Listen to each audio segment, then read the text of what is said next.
You are listening to episode 25 of the Simple Farmhouse Life podcast. In light of what is going on in our world today, as you all very well know, I'm going to share 10 things that we are doing to stay busy while we are homebound and in a quarantine. My name is Lisa, mom of 6 and creator of the blog and YouTube channel Farmhouse on Boone. Join me as I share with you my love for creating a handmade home from scratch cooking and a little mom and entrepreneur life along the way. I wanted to record this episode because we're all in this same boat together. We're all in a little bit of uncertainty and fear, and it's a little bit isolating because we are all just home. All activities have been canceled for us. We don't really do a lot outside of the home anyways, but the things that we do, like go to church, go to gymnastics, swimming lessons, play dates, all of that has been completely canceled. I think they're going to be shutting down restaurants in our area soon, so I don't think Luke and I will do any date nights, any events. We didn't have anything planned, but I do feel for you if you had something big going on. I know there's a lot of weddings that have to be canceled. Recently, one of my cousins had to cancel a baby shower. Just a lot of sadness going around with what has to be canceled. And I know that in light of people getting sick and dying, it's all very small, but it's still, when it's your thing, I'm sure is a really big deal. I can't imagine what it would be like to have a big wedding planned and such a special day, having to wonder in the uncertainty of if you should even have the wedding, though not as devastating as losing a loved one. There's still just a lot of uncertainty. And so I sympathize with that. I personally am not overly worried about this as far as the health of my family goes. But nonetheless, while we are all stuck inside, there are so many things to be done. There's no need or reason to be bored or to let productivity completely stop. I know me personally, I like Netflix, but only after about 8:30 or 9 o'clock. Anytime before that, and I just cannot stand it. I can't stand to watch movies or do anything if there's still daylight hours and it's not rainy. Being productive is how I get my energy. It's how I enjoy my life. And so to be stuck in the house, which is pretty much how I live my life all the time, is only fun for me if I'm working with my hands, if I'm being creative, if I am producing or dreaming. And so that is a lot of what this list is based around. I also do have several ideas for kids. We are a work-at-home family and a stay-at-home family. We homeschool. We're here all the time. Pretty much this is exactly how our life always goes. So I'm sharing from that perspective. Now we will have a little bit more time because usually once a week we go out for a play date. We go all day on Sunday.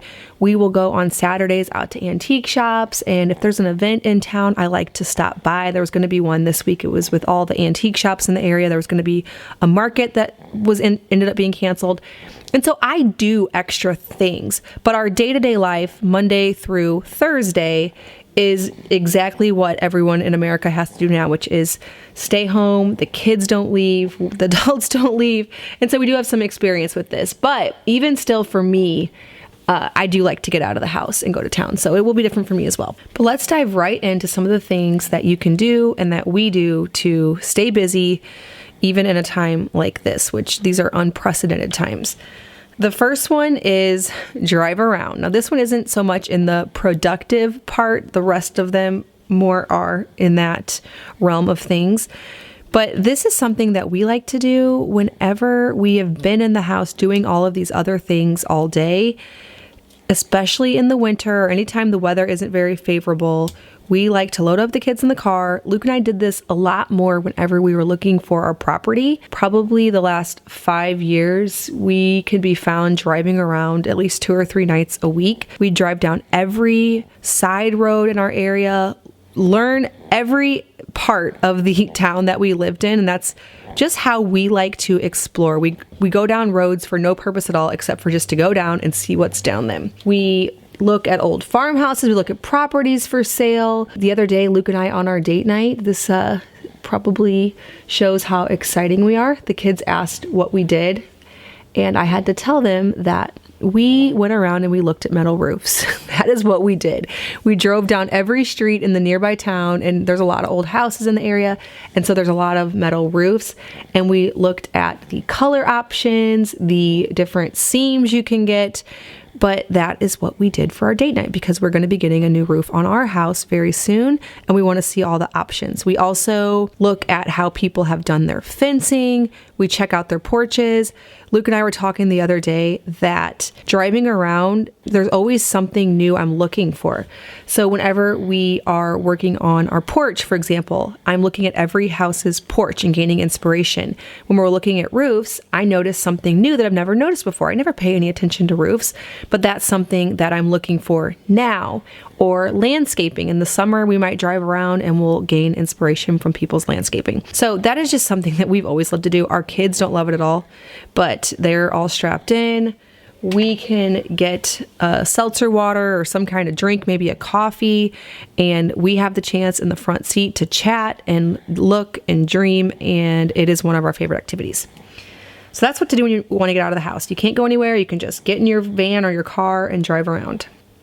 Number 2 is starting seedlings. So this is the time of year where you can start seedlings.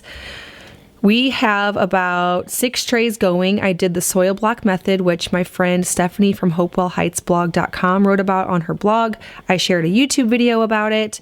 But to me, one of the biggest obstacles in starting seedlings usually is that they have to stay wet constantly or they won't germinate. And if you're doing a lot of activities, you're out of the house a lot, you're going to forget about it and they won't germinate or they'll eventually die. But if you're stuck at home, why not head over there, spritz them with water several times a day? To me, it's a promise of what's to come. Bountiful summer gardens in spring, those are all coming regardless of this sickness. We will be outside at our homes, enjoying the sunshine, enjoying nice hot weather. Oh my word, I cannot wait for that. I cannot wait until our property is green. But starting seedlings and working on those just gives me something to look forward to. It is something alive and green and fresh in this time of uncertainty. Number 3 is get outside and take some hikes.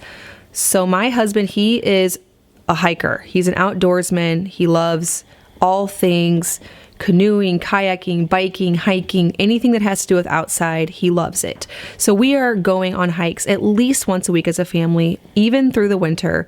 We get all of our gear on. You know, when I say gear, I just mean warm clothes. We don't have anything special, but we suit up, get gloves, we get hats, and we go on hikes. Luke finds them. He just Googles hikes around this area, and we've found probably 10 or 15 different trailheads, especially in this new area that we never knew about.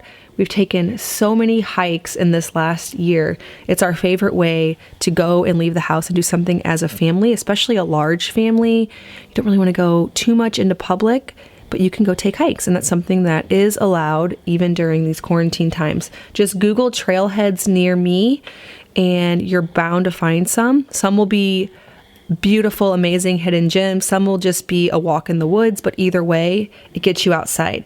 And our qualifications for when to get outside, pretty much if it's sunny or not raining and it's above 25, maybe 30 degrees, it's a good time to go outside. There's no need, especially if you're in a state like Missouri or anywhere south of that, there's no reason to have to be stuck inside all winter long. That's something I've been learning more and more as going outside has become crucial to my existence, that you can go outside a lot more than you think you can. This is my least favorite one on the list, but deep cleaning.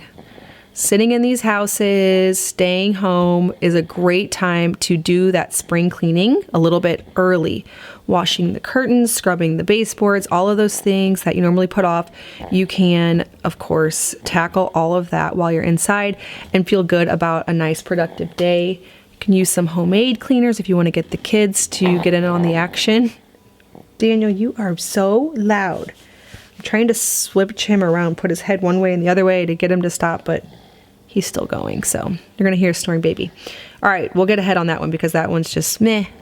Deep cleaning, I may or may not actually do that, but it's something you could if you are into that kind of thing. All right, number 5, this is my favorite. This is the first place my brain goes when I hear we're going to be stuck at home for the next who knows how long. Some people are saying months, who knows. But learning to sew. I preach this all the time. I'm trying to convert every single person within earshot that they should learn to sew because it opens up a whole world of creative possibilities. There's so many things you can sew. And I know I've told you this a million times, but I have a free sewing course on my blog. So if you go to farmhouseonboone.com/simple sewing series, I'll leave a link down in the show notes. But I have video lessons walking you through threading it, doing simple stitches, basically everything. And then simple projects like you could make an apron with a big, nice pocket for summer veggies. Again, something to prepare for those brighter, longer, productive harvest days to come when all of this is past. I think that's going to get your mind off of it more than anything. Make some floral dresses with different color cottons for your daughters and think about the sunshine days where they're going to be walking in your Cosmos and Zinnia's cut flower garden with those dresses. These are the kind of things that I dream of to get my mind off of what's going on. But learning to sew, dust off that sewing machine. All right, number 6, read some books that inspire and educate. I have a whole list of my favorites. It's in my Amazon shop. So amazon.com/shop/farmhouseonboone. I have all the books that I own in there. But some of the ones that stand out, I really love Shay Elliott's farm book. So she has one called Welcome to the Farm. And I read that one and I'm just dreaming about goats and, well, she's not really into goats, but dairy cow and chickens and lambs and just expanding this homestead and planning and learning new skills to get there. So that is all something that we are thinking about, and reading those kind of books help. I like the book called Pure Soap Making. I really want to start making my own lye soaps. That book inspires me. There's a whole bunch more in my Amazon shop that you can see, but those are the kind of books that I like to fill up the bathtub with super hot water and just lay there and read those books. That sounds like the perfect evening to me. All right, number 7, you know, if you follow me, that I wouldn't be able to leave this off the list, but that is start a sourdough starter. I know a lot of people tell me that they're too busy to start one because you have to feed it every day for 7 days. They're in and out of the house. Their lives are super busy. Well, now you might as well come out on the other end of this thing with a robust and healthy sourdough starter. After all of this, you can just use it once a week, feed it once a week. It's not something that has to be a huge burden to your life. You could just make sourdough pancakes once a week and keep a starter, but you might as well start one now. I know me personally, I'm going to experiment with making a gluten-free sourdough starter during this time. Now, it's not that my family needs a gluten-free sourdough starter, but I get questions all the time from people who do need that. And so that's something that I'm going to be making for my blog. And so that is something that I'm going to try while inside. And then, of course, once you make your sourdough starter, we're probably still going to have a lot of weeks left of this. Go on my blog and just start trying your hand at some of the sourdough recipes. Just today for lunch, I made sourdough English muffins, and we had some bacon and cheese and lettuce and some homemade mayo. Such a simple lunch because we're outside cleaning our barn out. But anyways, get yourself started with that. Just learn slow. You have plenty of time to experiment with that. All right, number 8 is start that business that you've been putting off. So something that I've noticed is it's amazing how much time you have whenever you just stay home. Whenever I was starting my business, the only way I could do it was I had to say no to a lot of things. I made times like Fridays, for example. I've always taken off on Fridays where I could still do a play date, meet up with my sister. We could all hang out. But during Monday through Thursday, I was buckled down. So whenever the kids were doing nap time, I was doing that business. Whenever it was bedtime, I was working on my business. So now that you're forced to not going anywhere in the evenings, it's a good time to start that Etsy shop you've been dreaming about. Start your blog. Just start something. If it's something you have been wanting to do, now is a good time to just put in a couple hours a day to trying that. I feel like being home, being bored, not having the days scheduled out with a lot of activities, just fosters this creativity and makes it to where you force yourself to do something to get rid of the boredom. You can only watch Netflix so long before you're just like, okay, I'm depressed now. I need to do something with my life. And right now is a good time for that. Number 9 is listen to podcasts that inspire or educate, whatever it is that you're interested in. I can tell you the ones that help me the most. I really love Jill Winger's Old Fashioned on Purpose podcast. It's a lot about homesteading, and we are really looking to expand our homestead. I have some big things coming I'm super excited about, but listening to her as a veteran homesteader who's been actually out milking the cow, gathering the eggs, she has horses and large garden, all of that for the last 10 years really helps me because it's like learning from a mentor and I can just go and listen to her podcast. I also love the A Beautiful Mess podcast. They are really inspiring to me as bloggers because they've been doing this for probably 13, 14 years, full-time bloggers. I love listening to their podcast because they've expanded their business in ways that I would really hope to do someday. They've done so many amazing things. So I like listening to them both from a perspective of I like their blog, but then they also do some businessy stuff every once in a while too. I also love How I Built This by Guy Raz or whatever. If you haven't listened to it, it's a podcast where he interviews an owner of a business and they talk about how they built their business. So they tell the story. And that to me, I'm a lover of all things entrepreneurship, business. I love creating in that way. And so that podcast is by far my favorite. I listen to every single episode. I never miss it. I'll leave a few other recommendations down in the show notes, but listen to some podcasts that inspire you, that get your mind off of what's going on out there.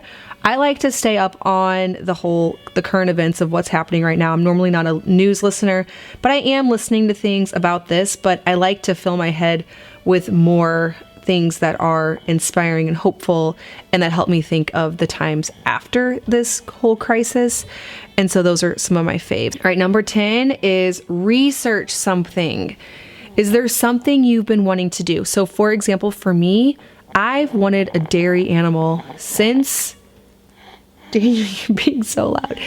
Since we lived at our old house, I was almost about to convince Luke that we could get some goats in a little section of our 1/4 acre lot, and we never ended up doing that. But I wanted a homestead like the one we found, this 7 acres. More than anything else, I wanted to try my hand at some more self-sustaining things. I've already done a lot with learning how to cook and mill my own grains and bake, but I wanted to go out into our yard and milk something and bring that in, as well as the gardening and the eggs. So right now, for me, being in the house and having to stay home, researching and planning for some of those things is really helping to keep me hopeful. So what is it that you've always wanted to do? Is there something you've wanted to try? Maybe it's self-publishing your own book. Take the next step on that. Research what the very first step is for self-publishing your own book. Let's say you've wanted to start learning to knit or something. Watch a few YouTube videos. Researching and learning is something that really helps to get your mind to thinking about more hopeful times and planning for the future. All right, let's talk a little bit about kids, because I know a lot of moms are going from school and having full-time jobs to being home with the kiddos. And it can be a little challenging to try to get some of these things done with kids at home, especially if you're all used to your own schedules. And this is definitely throwing a wrench in that. So some of the things that we do to keep our kids busy, one thing that we've discovered lately, or that Luke started doing, is printing off coloring sheets. So we have our laser jet printer, and so it's pretty cheap to print things off. And so he's been looking up, for example, right now they're studying United States geography, at least with the little kids.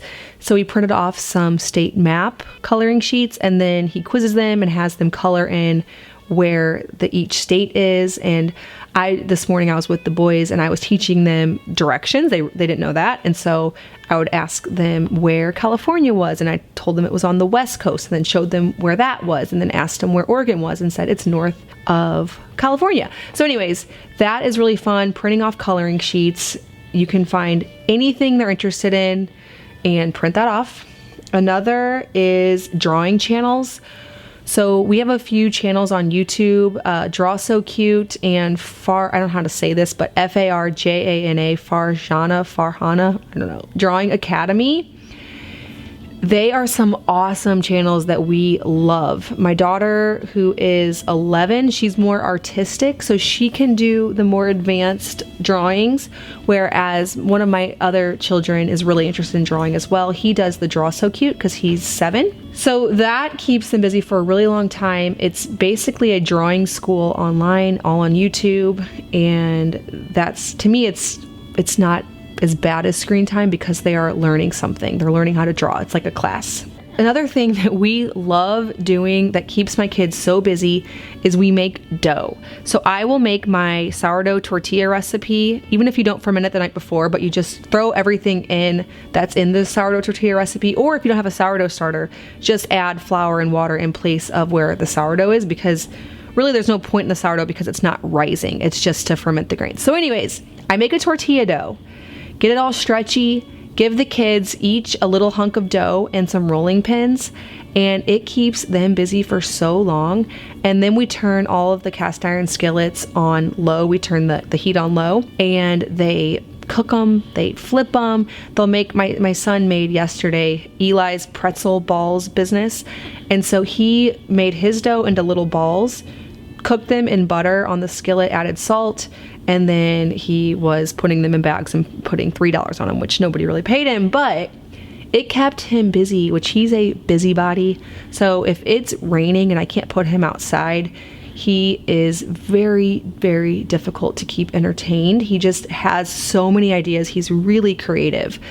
And that is something, if you have a child like that keeps them busy for so long. And so that's something that I repeatedly do.